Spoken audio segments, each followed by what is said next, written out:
सृष्टि का एक ऐसा सच जिसका सामना एक दिन हम सबको करना ही पड़ता है। फिर भी अपने पूरे जीवन काल में हमें सबसे ज्यादा डर भी इसी से लगता है।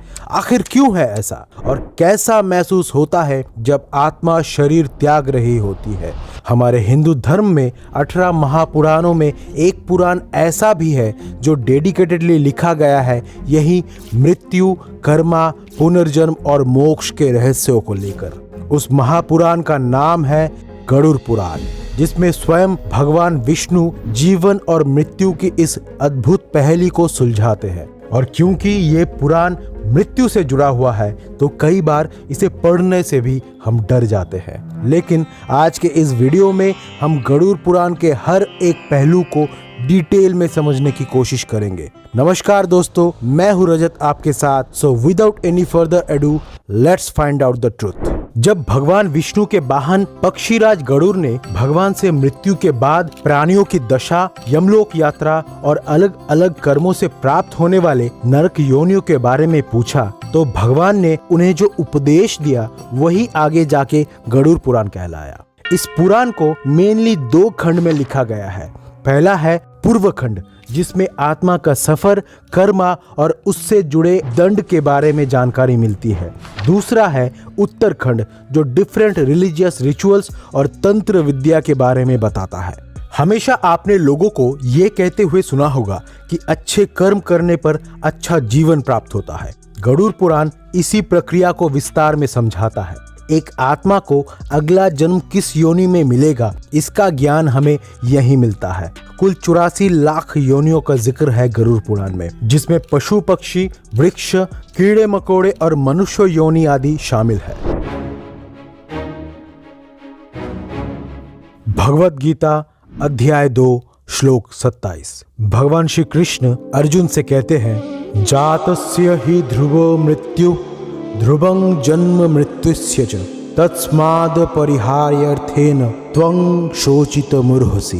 अर्थात जिसका जन्म हुआ है उसकी मृत्यु निश्चित है और जो मर चुका है उसका पुनर्जन्म होगा ही, और मोक्ष मिलने तक जन्म मृत्यु का ये चक्र चलता रहता है। हम खामखा एक ऐसी चीज को लेके शोक मनाते हैं और अपने आप को कमजोर बनाते हैं जिसका होना तो तय है।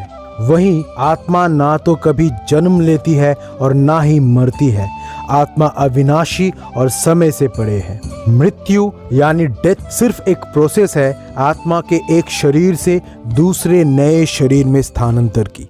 गरुड़ पुराण की माने तो मृत्यु के बाद आत्मा के शरीर को छोड़ देने पर भी उसमें भूख, प्यास, क्रोध, द्वेष और वासना जैसे भाव मौजूद रहते हैं। मृत्यु के 3 दिन बाद से लेकर 40 दिनों के अंदर पुनर्जन्म हो जाता है। वहीं बुरे कर्म करने वाले मनुष्यों की आत्मा यमलोक में ही भटकती रहती है। मृत्यु अगर दुर्घटना, हत्या या आत्महत्या से हुई है तो आत्मा प्रेत योनि में चली जाती है।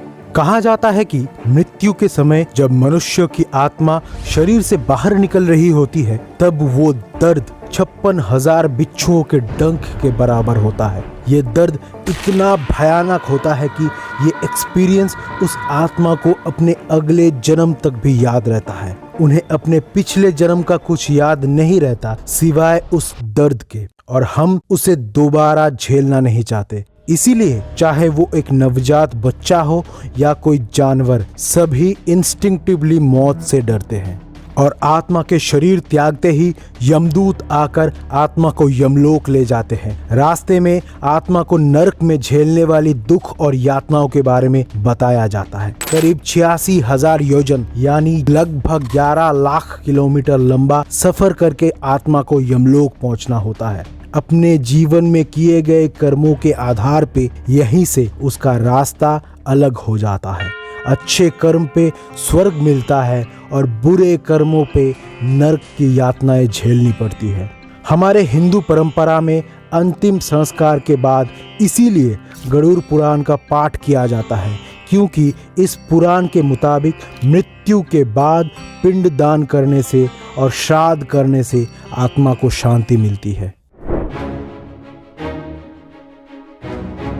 इस पुराण में कुल 271 अध्याय है और 35 अध्याय ऐसे हैं जिनमें मनुष्यों द्वारा किए गए अलग अलग बुरे कर्मों के लिए अलग अलग दंड का भी वर्णन है। जैसे कुंभिपाकम, ये सजा उन लोगों को दी जाती है जो बेजुबान जानवरों को मारते हैं और इस सजा में व्यक्ति को गर्म तेल में तला जाता है।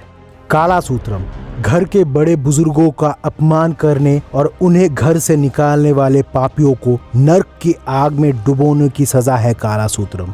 राक्षसो भोजनम, जानवरों को मारकर उनका मांस खाने वालों को नरक में जानवरों के बीच छोड़ दिया जाता है जो उस पापी मनुष्यों को चीर कर खा जाते हैं।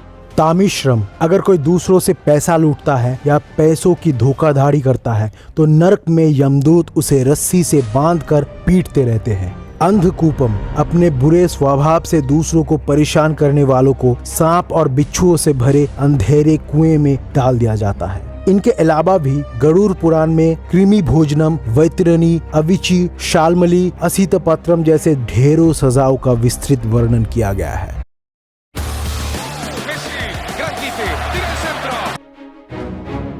हिंदू धर्म में कर्म और पुनर्जन्म जैसी मान्यताओं पर लोगों की गहरी आस्था है और हिंदू धर्म का आधार है वेद, पुराण और सारे धर्म ग्रंथ। ये स्क्रिप्चर्स हमें एक श्रेष्ठ जीवन जीने की मार्ग बताते हैं ताकि उन मार्गों पर चलकर आप ईश्वर को पा सके और जन्म मृत्यु का इस चक्र से मुक्त हो सके।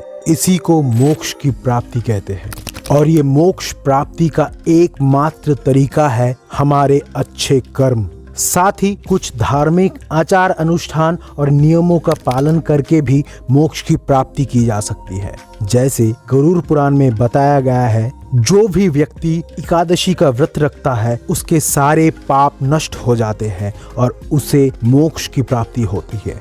कलयुग में गंगा स्नान करने से भी व्यक्ति के पाप नष्ट होते हैं और उसके लिए मोक्ष के द्वार खुलते हैं। क्योंकि गरुड़ पुराण को भगवान विष्णु ने स्वयं अपने श्रीमुख से कहा था और भगवान विष्णु को तुलसी बेहद प्रिय है, तो नियमित रूप से तुलसी पूजन करने से भी मोक्ष मिलता है। इसके अलावा भी अपने जीवन के अंतिम समय में अगर मनुष्य नारायण या श्री हरि का नाम ले या उनके 10 अवतारों का भजन करे तो भी उसे मोक्ष की प्राप्ति होती है। आज साइंस मल्टीवर्स और अलग अलग डायमेंशंस की बात करता है, लेकिन आप सोच कर देखिए इसी से मिलता जुलता कॉन्सेप्ट जैसे स्वर्गलोक, नर्कलोक और पाताल लोक के बारे में हमारे वेदों और पुराणों में आज से 3-3.5 हजार साल पहले ही लिखा जा चुका है। 2016 में रिसर्चर्स ने एक डाइंग पर्सन का ब्रेन स्कैन किया और पाया कि मृत्यु के ठीक 30 सेकंड पहले उनकी ब्रेन एक्टिविटी सिग्निफिकेंटली बढ़ गई है। रीडिंग्स के हिसाब से उनको कुछ तो दिखाई दे रहा था, क्या पता शायद वो यमदूत को ही देख रहे थे। अब इन सारी बातों पे बिलीव करना है कि नहीं वो आपके ऊपर है, लेकिन एक बात तो माननी पड़ेगी कि गरुड़ पुराण से हमें एक गाइडेंस मिलती है about the way of living our life. चाहे वो जीवन चक्र से मुक्त होकर स्वर्गलोक प्राप्ति के सुख से हो या नरक में मिलने वाली कष्टों के डर से हो, गरुड़ पुराण हमें जीवन में अच्छे कर्म के मार्ग पे ही रहना सिखाता है।